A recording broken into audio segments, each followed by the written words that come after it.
Here's a fish at point your rod at 11. I see him. You see him tailing there? Try that. Good job, buddy. Great cast. That was your first shot.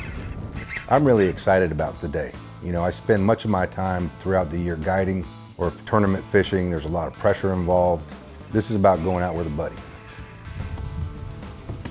It's a little bit intimidating walking up to a sniper's house when he doesn't know you're coming. I never would have thought that Rob and I would have been buddies at all. And they were like brothers. I used to just watch his show and I was kind of just infatuated with, you know, the things he would do and the things he would catch and just the beauty of everything around where he was. My name's Rob Fordyce. Holy yeah, how are you, man? I have a TV show called The Seahunter. I know, yeah, I just watched it. Well, come in. He showed up to my house in Tennessee and surprised me with a fishing trip through an organization called Project Healing Waters Fly Fishing. And a few days later, I was able to fly down and fish with Rob for the first time. And over the course of the years, Rob and I have formed a really good relationship. He's, in my mind, a hero. You know, Marine sniper, retired. He's been through the winds of war, fought for the red, white, and blue, and he's become a very dear friend of mine. We've only had a few occasions to actually get out and fish. What's really exciting for me is that each time we go, I'm able to show something new to Duke. Show him an experience that he hasn't had before. Whether it be sight fishing, showing him the Everglades, showing him the Keys. Today we're gonna go look for redfish on the flats.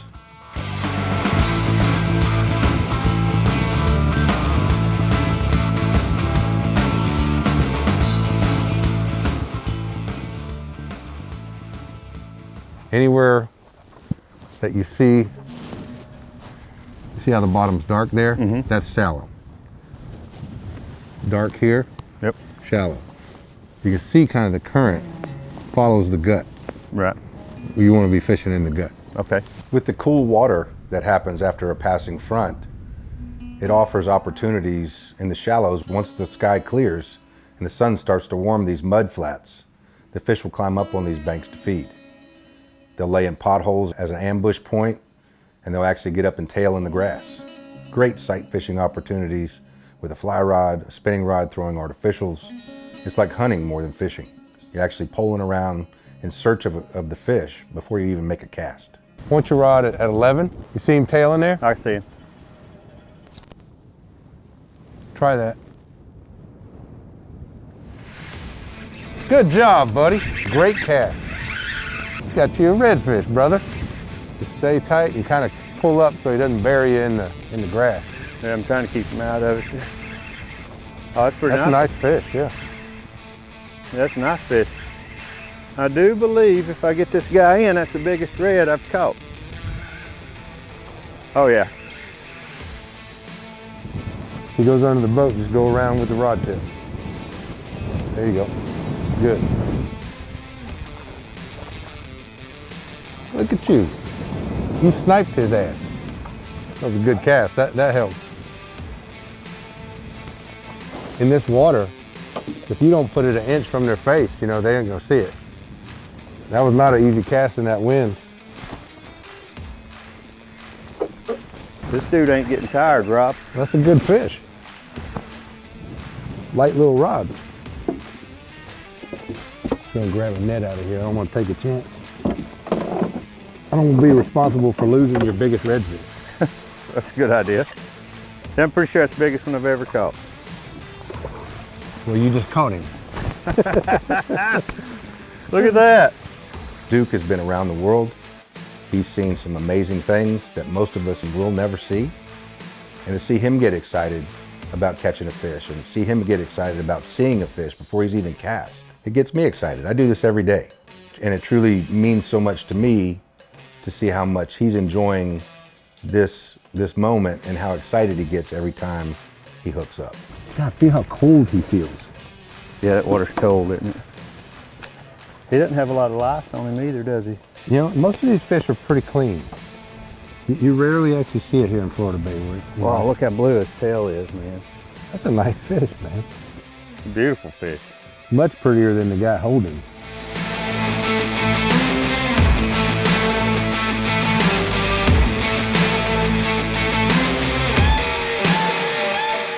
Good job.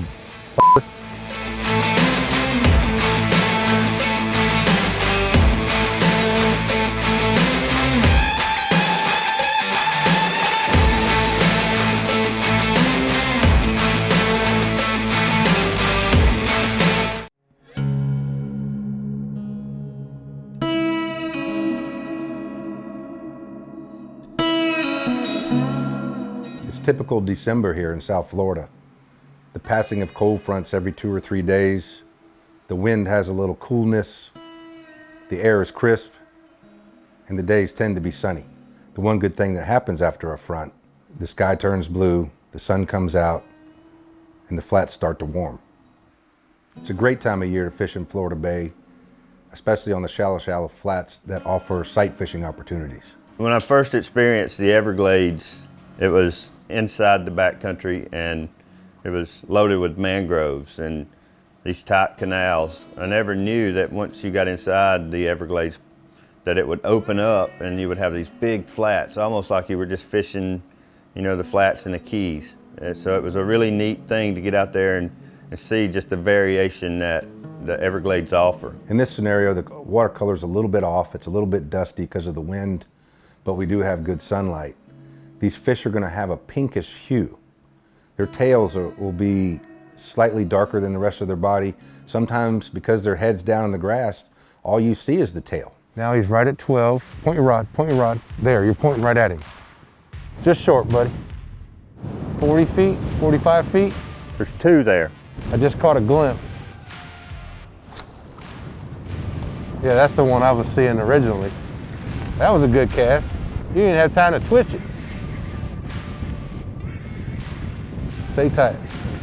You were talking about this one. I was looking at a different fish. I had another one right in front of him. I realized that after the fact. That's why I said you were short.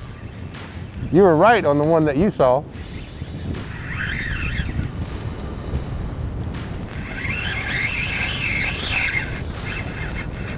That's what's fun about the shallow water is they make those little zippy runs, you know. If I pull him left, I'm gonna swing the boat around here. Stake us off. Another nice one. You're 2 for 2, brother. Now if I can just get like that with my fly rod. Well, we're gonna get your fly rod out here in a minute. Catch you one on the fly rod. This is a good opportunity, you know, we're able to see them good.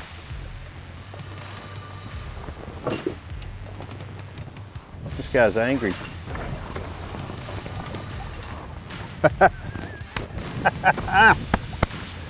Look at that. God, it's crazy how blue their tails are. They're almost like the same color of this rod, Boy, like in the tips. He smacked it. I don't didn't even think you twitched that thing. he? I mean, The bait hit the water and he was on. he was on it, yeah. I mean, as soon as I started to twitch, I felt him. You know, the last time we fished together, I caught the redfish that was really more silverish. Right.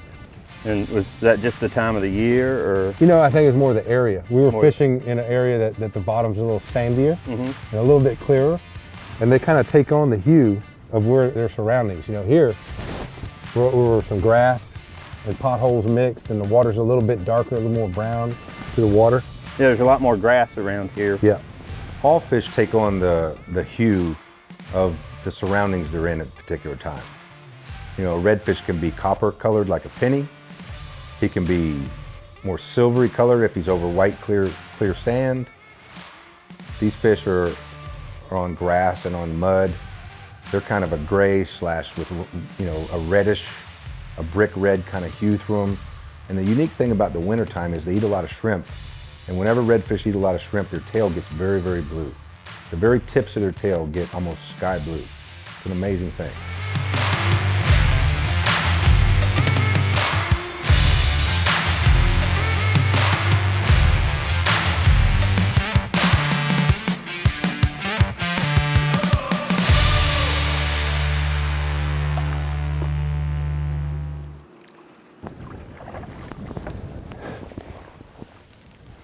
Bam! 2 for 2.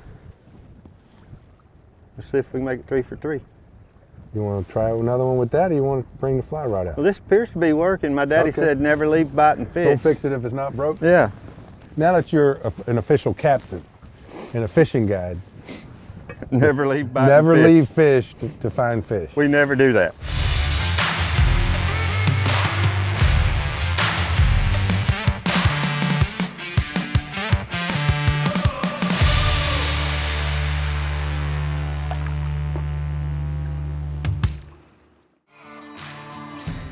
One of the things I enjoy most about sight fishing, especially on the shallow flats in the Florida Keys, is it's a team sport. Sight fishing really gave me the opportunity to kind of put into play some of the stuff that I learned from being a sniper in the Marines. The guy on the front has his job, the guy on the back has his job.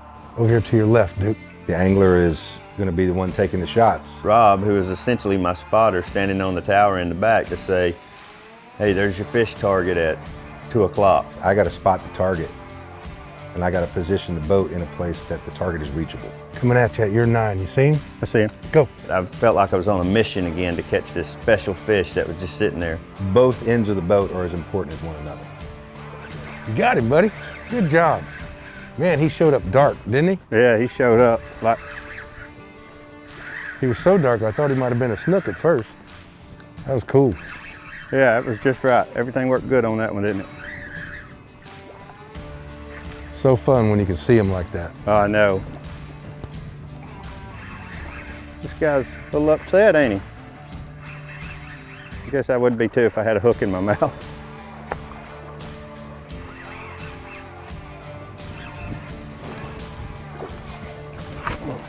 Hold on, I'll come down and help you.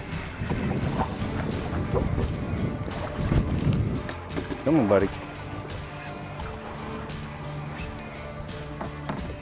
Oh, he's trying to go under the boat on me. He's a little bigger than I thought he was. Yeah, he's a little bigger than I thought he was too.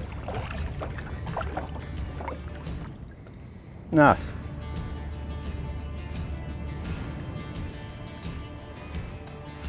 And he munched it, didn't he? Boom. You know what we call that? What? Lights out meatball. We got his butt.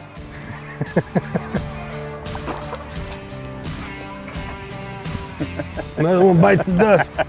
What was it? Lights out meatball? Lights out meatball. That's what I'm gonna do when I get my big tarpon in. That's what you should name your boat. Meatball? Lights out meatball.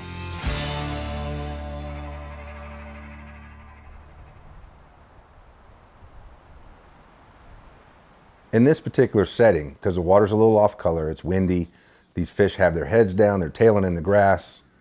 It's a game of inches. I mean, you're making 30, 40, 50-foot casts, and the bait actually has to end up right there, right in the fish's face, or he's not going to see it. See a little mud? You're just short. He's just past that and just barely right of that.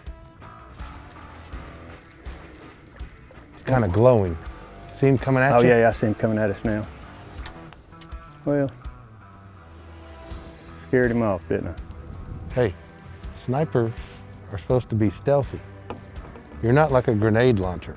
I'm used to shooting my target, not shooting left of it. It's really a neat thing to be on the boat with Rob because he's so intense all the time. And I'll make a cast and he'll say like, cast over there. And he's got his little sarcastic joke like, well, maybe you could have casted closer or something. And then it's just all day long we kind of get to poke at each other and laugh. It's a really good time. Right there. You see, keep looking right there. You see that fish? Right here. Yes.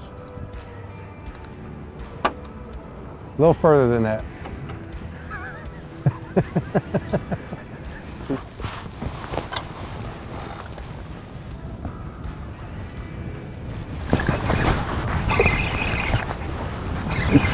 I figured while you're getting that knot out, I'd catch a fish. I'm trying to get my line out of the way now. I've lost the knot.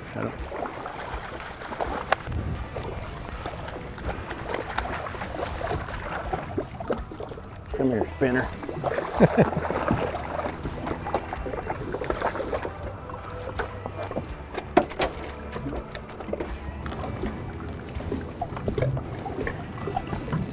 I believe your hook stuck his brain. There you go. funny how some of them have one spot, two spots. I know, ain't it weird? Ready? Go ahead, send him home. Thank you, sir. Welcome.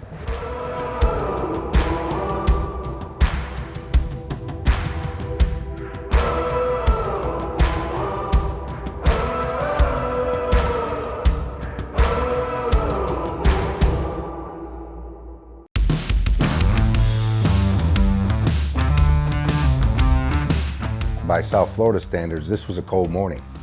It was in the 40s. And being a South Florida native, I don't do well within anything under 60 degrees. Whether I'm thick-blooded or whatever it may be, people around the rest of the country probably laugh at us, you know, having 40 and 50 degree temperatures during the winter. But it's cold for us, so we're pretty bundled up. Right here at your 3 o'clock, 3:30. Oh, that one took off. There's another one at your 3, right by the pothole. See him? Right in there? Right here. Oh, there, that right there. Good job. Screaming, isn't he?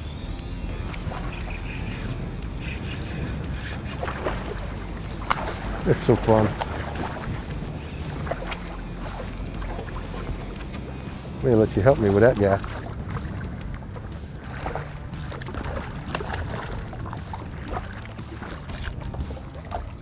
Okay, big deal.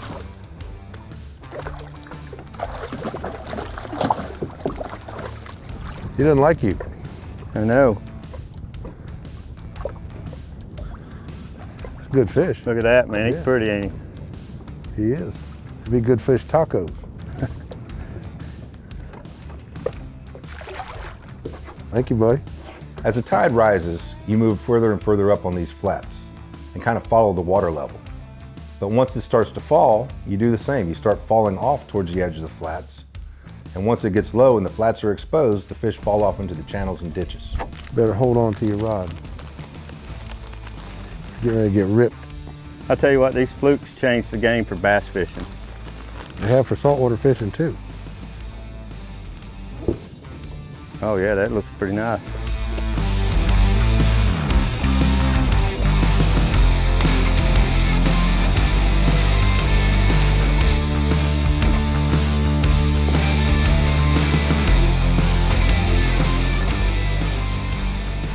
There you go.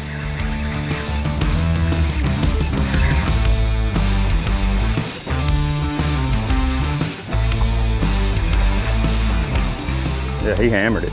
Overall, it's been a great day with Duke.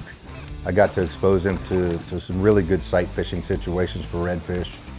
And later in the day, as the tide fell and got low, we got to fish in some little channels and creeks that follow the edges of the flats.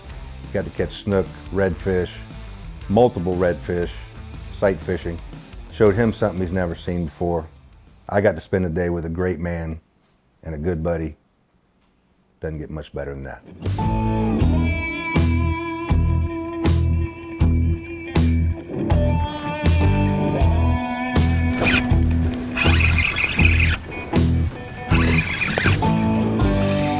They're getting a little better, ain't they? They're all good.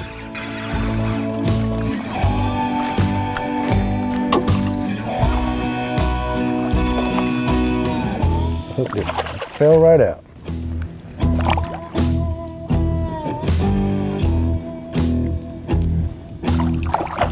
You just see this beauty that God's created, and then you realize you're getting to share this opportunity with someone who you trust and somebody you love as a brother. So it's just a blessing for me.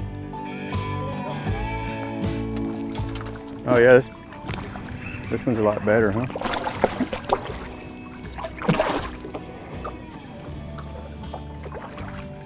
Oh yeah. Man, it's crazy how much brighter they are in that sand than compared to the mangroves. Yep. They're such cool fish. This is the gill rakers. It'll tear you up You too. see that right there? Yeah, It's like a serrated knife.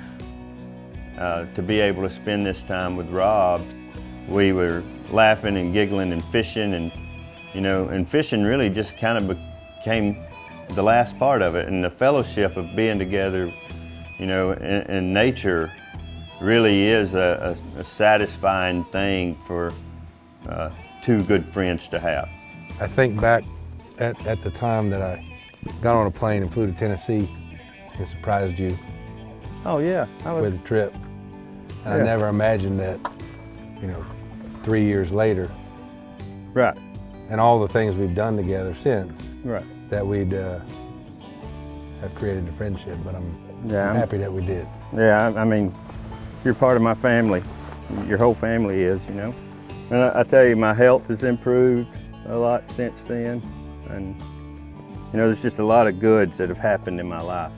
And I really, that was you know, I talk about my recovery triad. I think I'm gonna have to make it a recovery square now, because you've been a big part of that. You know, you kept me motivated here and there, and we talked back and forth. And, you know, if I had problems with something, I could always call you and ask you. And, you know, so it was I mean, so you're just as much part of my recovery as the rest of that stuff is. I mean, look right here. This don't suck, you know? They say trout don't live in ugly places, but neither do redfish and snook and sharks and all this other stuff. Love you, Been buddy. good, man.